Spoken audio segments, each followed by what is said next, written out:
శివుడి కంటే గొప్ప దేవుడు ఉన్నాడా? ఆ దేవుడెవరో తెలుసా? ఒకసారి శివుడు గాఢంగా ధ్యానం చేస్తుంటే పార్వతీదేవి ఒక ఆశ్చర్యకరమైన ప్రశ్న అడిగింది. మీరు దేవుడే కదండి, మీరు ధ్యానం చేయటం ఏంటి అని. అప్పుడు శివుడు ఇలా అంటాడు, నాకంటే దేవుడు ఉన్నాడు పార్వతి.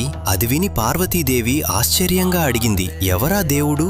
అప్పుడు శివుడు ఇలా చెప్తాడు, శ్రీరామ రామ రామేతి రమే రామే మనోరమే సహస్రనామ తత్తుల్యం రామనామ వరాననే.